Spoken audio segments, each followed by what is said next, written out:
students, as we know, we are covering a chapter that is NPO, not for profit organization. इसमें हमने first videos देखी, second video देखी, third video देखी, 3.1 मैंने नाम दिया अपनी फोर्थ वीडियो को, और आपकी फोर्थ वीडियो जो नाम दिया है, जो बेसिकली हमारी फिफ्थ वीडियो है। तो पहले में हमने बेसिकली समझा एनपीओ क्या है, दूसरे में हमने समझा बेसिक क्या आइटम्स आते हैं उसके अंदर, थर्ड में और फोर्थ में हमने क्या बेसिकली सब्सक्रिप्शन को समझा, सब्सक्रिप्शन क्या है, उसको कैसे ट्रीट करते हैं, जो एग्जाम में 3 मार्क्स का क्वेश्चन नॉर्मली आता है। फोर्थ में हमने देखा कि what is fund based accounting, fund based accounting कैसे पकड़ी जाती है। और जो अब हमारी आज की वीडियो है, इसके अंदर हम करने वाले हैं topic that is cost of material consume. एक और क्वेश्चन आता है कि हमें रिसिप्ट पेमेंट अकाउंट में कुछ आइटम गिवन होते हैं और उससे हमें कॉस्ट ऑफ मटेरियल कंज्यूम निकालना होता है। तो cost of material consume to be shown in income and expenditure account. Income and expenditure account में हम कॉस्ट ऑफ मटेरियल कंज्यूम को कैसे दिखाते हैं। अब बेसिकली बच्चों के मन में आता है क्वेश्चन, सर इसकी क्या जरूरत है, ये तो कैसे टॉपिक है।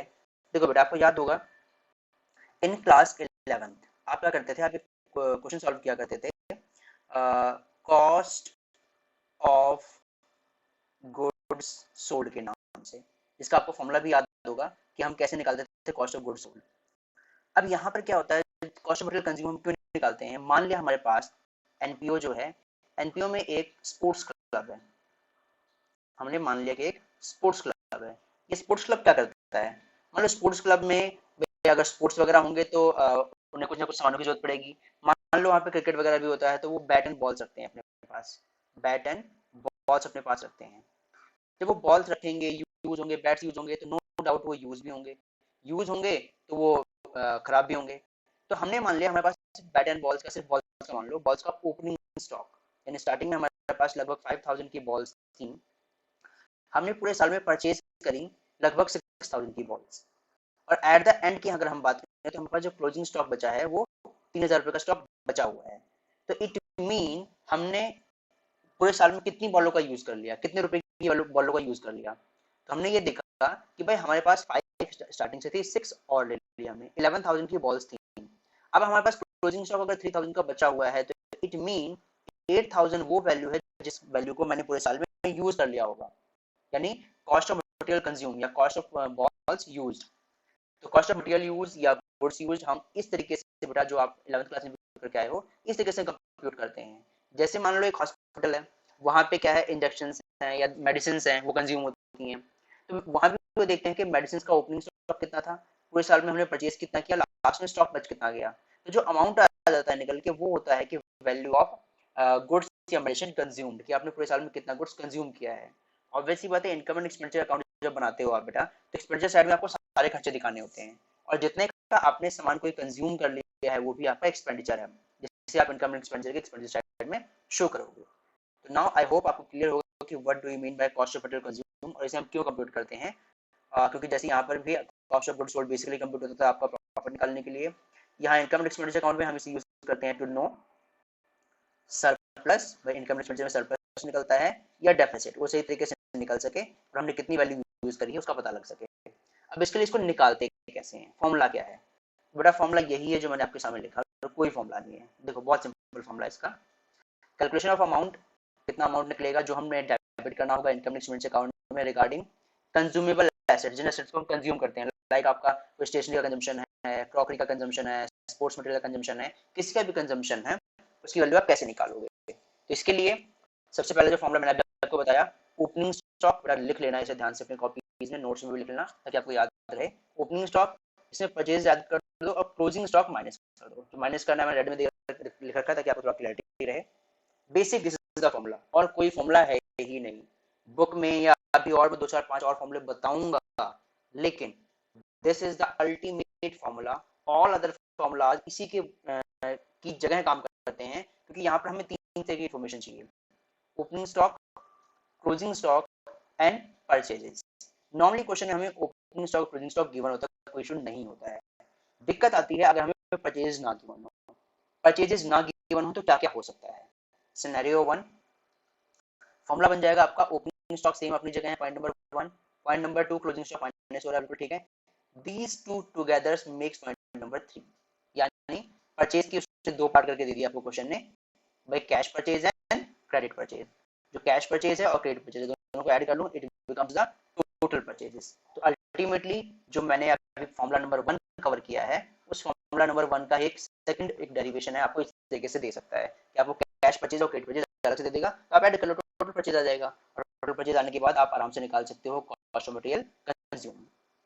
अब देखो बेटा, ओपनिंग स्टॉक, क्लोजिंग स्टॉक और कैश परचेज हमें दे देता है, लेकिन ये जो क्रेडिटर परचेजेस है, इसमें कई बार वो दिक्कत करता है, नहीं देता हमें क्रेडिट परचेज डायरेक्टली। और एक चीज ध्यान रखो, एग्जाम में अगर हमें बहुत सारी चीजें बता रखी हैं, लेकिन हमें ये 3 आइटम मिल जाए, क्वेश्चन में बेशक उसने बहुत सारी चीजें दिखा रखी हूँ, अगर हमें पहले फॉर्मूले की ये 3 आइटम मिल जाए, तो हमें बाकी चीजों को छोड़ देना है। आगे चलते हैं, अगर मान लो हमें क्रेडिट परचेज ना गिवन हो तो कैसे करेंगे। This is the formula, again I am repeating. मैंने क्या किया, प्लस वाले इकट्ठे लिखे, माइनस वाले इकट्ठे लिखे, ताकि आपको थोड़ा याद रहे, बट आपको मैं जैसे समझा रहा हूँ वैसे करते हैं। Point number 1, point number 2, opening stock minus closing stock. अब इससे बच क्या गया, हमारा जो फॉर्मूला है, हमारा स्टॉक फॉर्मूला था opening stock plus purchases minus closing stock. अब हमने क्या किया बेटा, ओपनिंग स्टॉक ले लिया, क्लोजिंग स्टॉक ले लिया, बाई 1 माइनस 2 कर दिया। अब हमें इससे परचेजेस ऐड करनी है, ये काम रह गया। और अगर मैं ओपनिंग माइनस क्लोजिंग कर दूं डायरेक्टली, तो मेरे पास ये काम बचेगा परचेज को ऐड करना। अब परचेज को ऐसे ऐड करेंगे, ये रहा हमें कैश परचेज दे रखा है, ऐड कर दो डायरेक्टली, कोई दिक्कत ही नहीं है यहाँ पर। अगर दे रखा है क्वेश्चन में, नहीं दे रखा तो बाकी अलग है। अब कैश परचेज का एक और परचेज होती है क्रेडिट परचेज, अब वो कैसे निकालें। देखो, उसको निकालने के लिए हम यहाँ पर इस पॉइंट, इस पॉइंट और इस पॉइंट को यूज करेंगे। अच्छा, कैसे समझेंगे, this is the amount paid for an asset during the year. मान लो कोई साल में आपने जितना भी पैसा दिया, जो आपके रिसीव्ड एंड पेमेंट अकाउंट में शो हो रहा होगा, जितना भी आपने पे किया है वो ले लिया। अब जो आपके क्लोजिंग क्रेडिटर्स हैं इस एसेट्स के लिए या क्रॉकरी के लिए या स्पोर्ट्स मटेरियल के लिए, एंड के stock creditors at the and, वो इसी ईयर से रिलेटेड होंगे, इसलिए हम ऐड कर देंगे। और ओपनिंग क्रेडिटर्स ऑब्वियसली पिछले साल के रहे होंगे, इसलिए हम माइनस कर देंगे। तो अल्टीमेटली मैं यहाँ फॉर्मूले को अगर रीराइट करूँ, तो इट इज ओपनिंग स्टॉक, तो अपनी समझ के लिए हम लिखते हैं माइनस क्लोजिंग स्टॉक। अब हमें परचेज निकालनी है, परचेज में पहला पार्ट दे रखा है हमें कैश परचेज, हमें दे रखा है, हमने लिख दिया। अब क्रेडिट, आप जो काम करने जा रहे हैं बेटा, वो क्रेडिट परचेज है। क्रेडिट परचेज कैसे निकलेगी, जो आपने अमाउंट पेड किया, amount paid to creditors, creditors को आपने जितना अमाउंट पे किया, जो आपका रिसीव्ड पेमेंट होगा ये रहा, उसमें हम ऐड कर देंगे क्लोजिंग क्रेडिटर्स। क्लोजिंग क्रेडिटर्स क्यों ऐड किए, क्योंकि ये साल से रिलेटेड होंगे। और माइनस कर देंगे आपके ओपनिंग क्रेडिटर्स, ऑब्वियसली पिछले साल से रिलेटेड होंगे जिसकी पेमेंट हमने करी होगी। तो इन 3 आइटम से बेटा हमें क्या मिल गया, क्रेडिट, आपके परचेजेस, ये आइटम आपको कैश परचेज दे रहा है, दोनों मिला के परचेज हो गई, आपका काम खत्म। ये ओपनिंग माइनस क्लोजिंग फॉर्मूला ऐसे भी लिख सकते हो, ऐसे भी लिख सकते हो। यहाँ पर मैंने फॉर्मूला इंटरवल में ऐसे इसलिए लिखा है क्योंकि ऐड के आइटम सारे एक साथ आ जाएंगे, माइनस के आइटम सारे एक साथ आ जाएंगे। अदरवाइज समझने के लिए मैंने आपको बता दिया हम कैसे करेंगे ओपनिंग माइनस क्लोजिंग। सिर्फ परचेजेस अगर हमें डायरेक्टली नहीं गिवन है, तो कैश परचेज जो गिवन है, ठीक है, क्रेडिट परचेज में ऐसे निकाल लेंगे। मान लो क्वेश्चन हमें कैश परचेज दिया ही ना हो, जब दिया ही ना हो, ये पॉइंट क्या हो जाएगा, ये पॉइंट हट जाएगा, opening stock minus closing stock, बाकी ये सारी चीजें एडजस्ट हो जाएंगी। इस तरीके से बेटा आप अलग भी कर सकते हो, अगर आपको एडिंग प्लस माइनस करने में दिक्कत ना आए, क्योंकि यहाँ माइनस का आइटम आएगा फिर प्लस का आइटम आएगा। अदरवाइज आप समझ के ऐसे भी लिख सकते हो कि ऐड के सारे एक साथ और माइनस के एक साथ। दिस इज द वे कि हमें इन्फॉर्मेशन क्रेडिट परचेज के बारे में नहीं गिवन है तो हम कैसे निकाल लेंगे। अब सिर्फ यही करनी है, कुछ और चीज देता है, कई बार हमें क्रेडिटर्स दे दिए, हमें तब समझ आ गया, अमाउंट पेड हो गया, opening creditor closing creditor adjust हो गए। कभी कभी कहते हैं कि क्रेडिटर्स को हमने एडवांस भी दे रखा था, अब एडवांस को कैसे एडजस्ट करेंगे। सिंपल, जहां तक आपने समझा है ये फॉर्मूला अब तक, उससे आगे का एक काम और बढ़ जाएगा। भाई एडवांस है, एडवांस दो होंगे, एक ओपनिंग एडवांस होगा, एक क्लोजिंग एडवांस होगा। और ये एडवांस आपने किसको दे रखा है, क्रेडिटर्स को दे रखा है। एक सोच के बताओ कि ओपनिंग एडवांस आपने क्रेडिटर्स को दे रखा है, साल के स्टार्टिंग में क्रेडिटर्स के पास एडवांस है, तो वो किस ईयर से रिलेटेड होगा। साल के स्टार्टिंग में अगर क्रेडिटर्स के पास एडवांस है, जैसे हमें सामान लेना है, तो किस ईयर के लिए हमने एडवांस दिया होगा, करंट ईयर के लिए दिया होगा जिसका हम अकाउंट बना रहे हैं। तो ऑब्वियस सी बात है, ओपनिंग एडवांस का कर देंगे, हम ऐड कर देंगे। और जो क्लोजिंग एडवांस क्रेडिटर्स के लिए है, वो किसके लिए होगा बेटा, ऑब्वियस सी बात है, साल के अंत में अगर हमने क्रेडिटर को एडवांस दिया, तो अगले साल के लिए दिया होगा, ऑब्वियस सी बात है, हमारे से रिलेटेड नहीं है, तो हम इसे माइनस कर देंगे। इस तरीके से हम समझ के करें तो बेटा फॉर्मूला बहुत ईजी है। Otherwise this is the formula से तो बहुत बड़ा फॉर्मूला कैसे याद करें। अगेन देखो भाई, opening stock minus closing stock, अब परचेज निकालना है। परचेज का फर्स्ट आइटम ये रहा, कैश परचेजेस। अब चलते हैं क्रेडिट परचेज के ऊपर। क्रेडिट परचेज के लिए अमाउंट पेड ये रहा, क्लोजिंग क्रेडिटर्स इसे है ऐड कर दिए, ओपनिंग क्रेडिटर्स माइनस कर दिए, यहाँ तक काम खत्म, क्रेडिट परचेज आ गया। लेकिन अगर क्रेडिटर्स को एडवांस वगैरह भी गिवन है, ठीक है, तो जो ये थोड़ा बड़ा गलत लिखा हुआ है, यहाँ पर लेस नहीं आएगा, यहाँ पर ऐड आएगा, add creditors at the beginning, beginning में जो आपके पास क्रेडिटर्स हैं उसे हम ऐड कर देंगे, और एडवांस जो है sorry creditors in the beginning of the year हम ऐड कर देंगे, advance paid in current year, और जो इन करंट ईयर है, या फिर इसको इनकी जगह थोड़ा सा क्लियर कर देता हूं मैं, at the end of current year. अगर at the end of current year की बात हम कर दें, तो साल के अंत का जो है अगले साल के लिए होगा, तो हम उसे क्या कर देंगे, माइनस कर देंगे। तो फॉर्मूला अगर हम यहाँ पे दोबारा लिखना चाहें, वही यहाँ पे क्या है, सारे आइटम प्लस के मैं एक साथ लिख देता हूँ, यहाँ पे अगर दोबारा लिखना चाहें तो इट इज ओपनिंग स्टॉक, जो हमने समझा वैसे समझते हैं, minus closing stock plus cash purchases if any, अगर क्वेश्चन दे रखी है तो, प्लस पेमेंट जो हमने करी है टू किससे, क्रेडिटर्स को, add closing creditors minus opening creditors, ठीक है भाई, ये तो हमारा ओपनिंग क्लोजिंग हो गया, ये हमारी कैश परचेज हो गई, क्रेडिटर्स के लिए क्रेडिट परचेज के लिए काम कर लेते हैं हम। लेकिन अगर एडवांस भी दे रखा है तो ऑब्वियसली जो ओपनिंग का एडवांस होगा वो करंट ईयर के लिए होगा, तो add opening advance to creditors, और जो क्लोजिंग होगा वो अगले साल के लिए होगा, तो क्लोजिंग एडवांस टू क्रेडिटर्स। तो इन सबको मिलाकर हमारी एक चीज निकलेगी, that is your credit purchase. अब इसको आप प्लस वालों को इकट्ठा लिख लो, माइनस वालों को इकट्ठा लिख लो, एक और तरीके से फॉर्मूला लिखने का तरीका बन जाएगा, या फिर जैसा ये लिखा है ऐसा भी लिख सकते हो।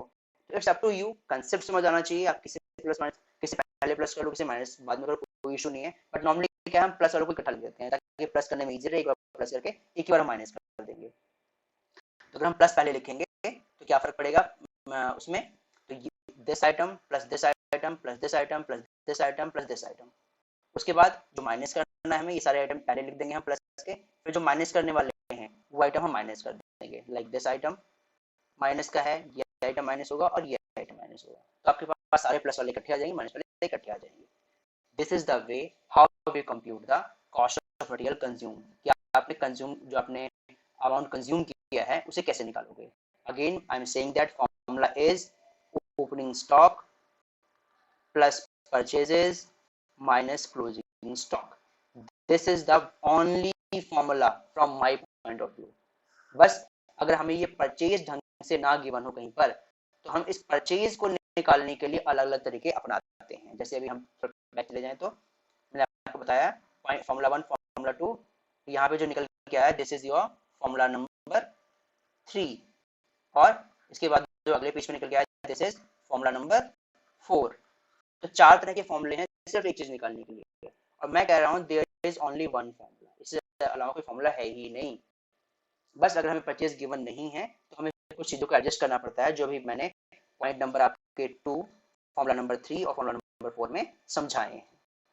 लेकिन अगर मान लो आपको फॉर्मूला नंबर 4 में जो जो इन्फॉर्मेशन है, इसके ये मान लो किसी क्वेश्चन में दे रखी हैं और परचेजेस भी दे रखी हैं, ध्यान से सुनना इस बात को, परचेजेस भी गिवन है और ये सारे opening creditor closing creditor advance सब कुछ गिवन है, तो आप ओपनिंग स्टॉक परचेज गिवन है सीधा परचेज ऐड कर दो, इन सबको हम देखेंगे ही नहीं, बेसिक से क्वेश्चन दे रखी हो।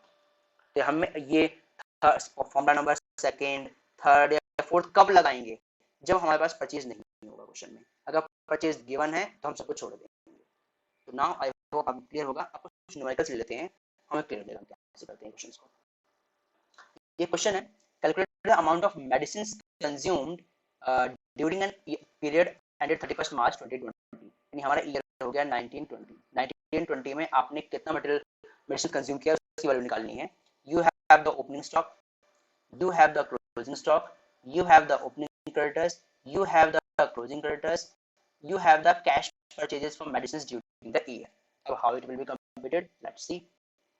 As per the formula, हमने पूरे साल में थोड़ा सा फॉर्मूला में रिशफल कर दिया यहाँ पर, बट अपने अकॉर्डिंग लिख देते हैं, कोई बात नहीं। सबसे पहले हमारे पास ओपनिंग स्टॉक कितना गिवन है देखते हैं, 1 लाख का ओपनिंग स्टॉक हमारे पास है, ठीक है, वैसे सोल्यूशन में आ ही जाएगा आपका, ये रहा 1 लाख का ओपनिंग स्टॉक है, हम इसको बाद में देखेंगे, पहले इसको लेते हैं। फिर हमारे पास क्या है, सेकंड है आपका opening stock add creditors at the end, creditors at the end 130 given है आपको, ये रहा 130 आपको गिवन है।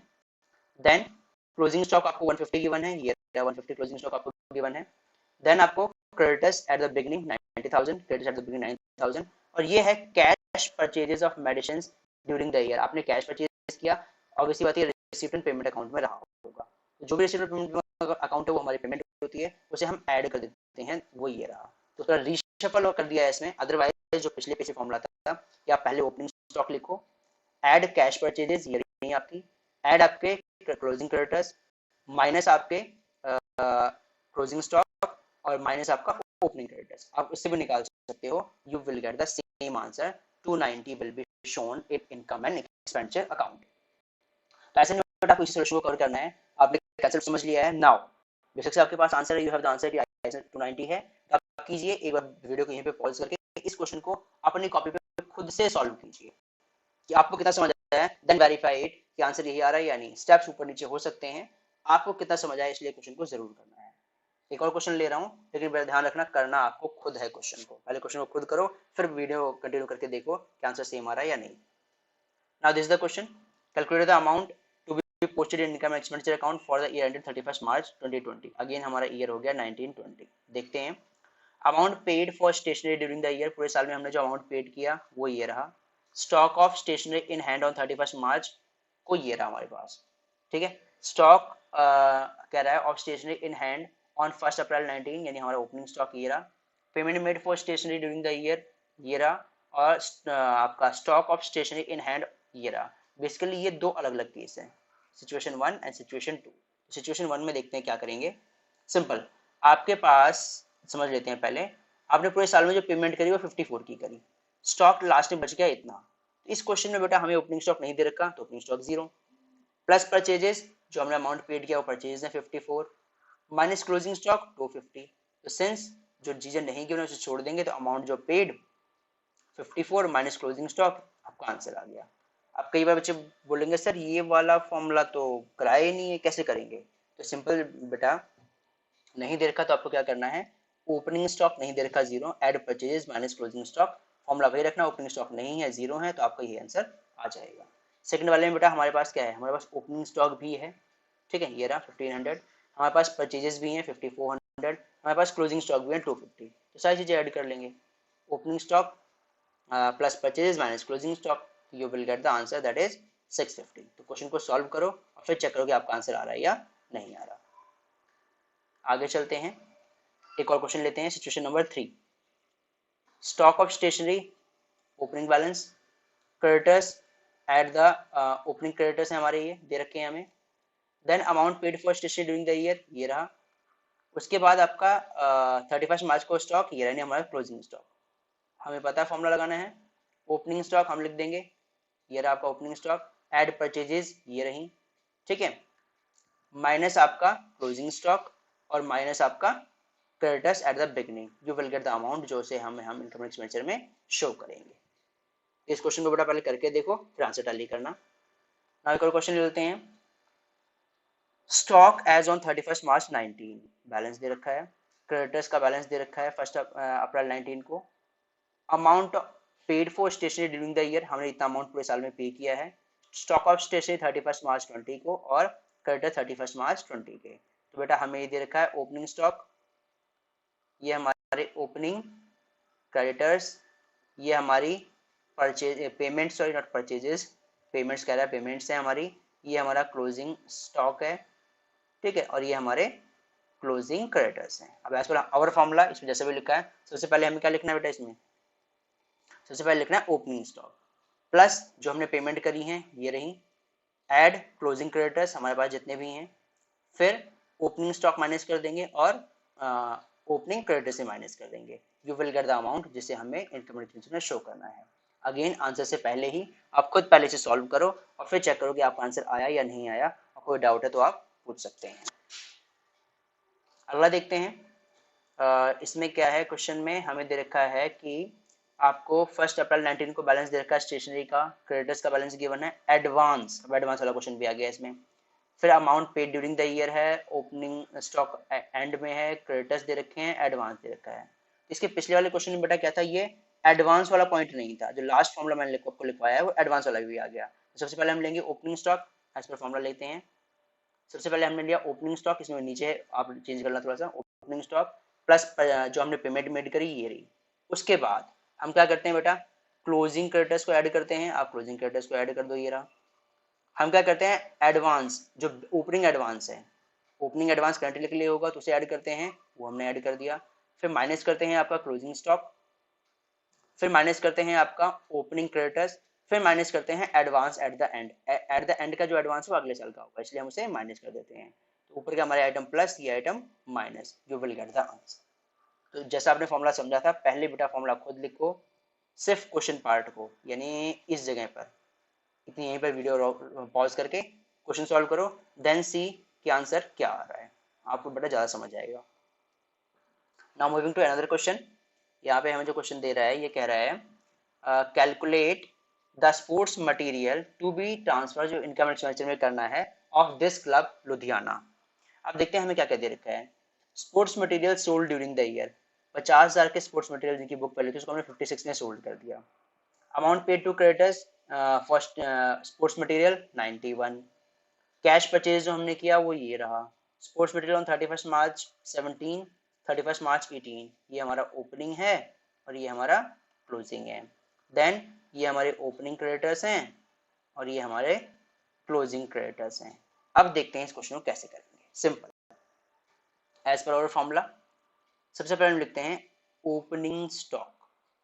ओपनिंग स्टॉक हमें कितना गिवन है, ओपनिंग स्टॉक हमें गिवन है 37,000, यहाँ लिख लेते हैं। फिर हम लिखते हैं ऐड कैश परचेजेस, अगर क्वेश्चन ने हमें दे रखी हैं, इसको मैं करके दिखा रहा हूँ खुद ही। कैश परचेज हमें कितनी दे रखी हैं, कैश परचेज ऑफ मटेरियल हमें दे रखी हैं 40,000, इसमें हम ऐड कर देंगे। ऐड फिर हम करते हैं पेमेंट टू क्रेडिटर्स, हमने क्रेडिटर्स को कितनी पेमेंट करी पूरे साल में, हमने अमाउंट पे टू क्रेडिटर्स किया है 91,000 as given in the question. Then इसके बाद हमने क्या किया आगे, तो कलर चेंज कर लेते हैं, थोड़ा क्लियर दिखेगा। ये हो गया। देन हम करते हैं ऐड क्लोजिंग क्रेडिटर्स, इस साल के होते हैं ये। क्लोजिंग क्रेडिटर्स हमें दे रखे हैं बेटा, ये रहा क्लोजिंग क्रेडिटर्स 45,000 के हमें दे रखे हैं, वो ले लेते हैं हम। ठीक है, उसके अलावा ऐड करते हैं हम ओपनिंग एडवांस, जो हमें ओपनिंग एडवांस गिवन है। ओपनिंग एडवांस कितना गिवन है आपको पास, एडवांस इस क्वेश्चन में हमें नहीं दे रखा है, नहीं दे रखा है तो कोई बात नहीं, काम खत्म, इस काम को लिखने की जरूरत ही नहीं, फिर ओपनिंग एडवांस नहीं दे रखा तो आगे फिर क्या करते हैं इसमें, फिर हम माइनस करते हैं आपका ओपनिंग क्रेडिटर्स जो हमें दे रखे हैं कितने 37,000, हम 37,000 माइनस कर देंगे इसमें ओपनिंग क्रेडिटर्स। उसके बाद हम क्या करते हैं, फिर आपका हम माइनस करते हैं ओपनिंग स्टॉक। ओपनिंग स्टॉक कितना दे रखा है हमें, ओपनिंग स्टॉक हमें ये दे रखा है 50,000, सॉरी ये मैं थोड़ा सा गलत ले लिया, ये आपका ओपनिंग स्टॉक हमें दे रखा, हम इससे माइनस करते हैं, सॉरी बेटा क्लोजिंग स्टॉक माइनस करते हैं, क्लोजिंग स्टॉक हम माइनस करेंगे, क्लोजिंग स्टॉक हमें दे रखा है 55,000, तो हमारा 55,000 आ गया। और one more addition is correction is बेटा कि आपके पास ओपनिंग स्टॉक जो है वो 50 नहीं, वो हमें 37 नहीं 50 दे रखा है। ठीक है, वो मैंने अलग आइटम दिखा है, 50,000 आपको दे रखा है बेटा opening stock. Cash purchases, creditors की पेमेंट दे रखी है, क्लोजिंग क्रेडिट्स ऐड कर रखे हैं, ओपनिंग आपने माइनस कर दिए, ओपनिंग स्टॉक माइनस कर दिया। तो अब आपके पास कैश पेमेंट भी हो चुकी है, आपने इतनी वैल्यू ऐड कर ली। अब इसको करने के बाद जो वैल्यू आती है उसे हम इनकम एक्सपेंडिचर में शो कर देते हैं कि इतना हमारा खर्चा हुआ। लेकिन यहाँ पे एक और इवेंट हुआ है, वो क्या इवेंट हुआ है, पे हमने क्या है लगभग लगभग 50,000 का स्टॉक बेच दिया था, जिस कितने में 56 में। तो नो डाउट जो हम ये कंप्यूटेशन कर रहे हैं इसमें वो 50 भी इंक्लूड रहा होगा, तो इसके लिए हमें एडजस्टमेंट करना होगा। क्या एडजस्टमेंट करना होगा, इसको हम ऐड करते हैं, हमारे पास जो ये वैल्यू आ जाएगी इस सब को सॉल्व करने के बाद कि हमने कितने का मटेरियल कंज्यूम किया। नॉर्मली अगर हमें सेल की वैल्यू नहीं गिवी होती तो हमने क्या कितना कंज्यूम किया 50, प्लस हम करेंगे इसमें 40,000, प्लस करेंगे हम 91,000 एज ये सारे हमारे प्लस के आइटम है। ठीक है, फिर हम इसमें से माइनस करेंगे 45,000, फिर हम माइनस करेंगे 37,000, फिर हम माइनस करेंगे 55,000, तो हमारे पास 1 मिनट 50 हेयर इज,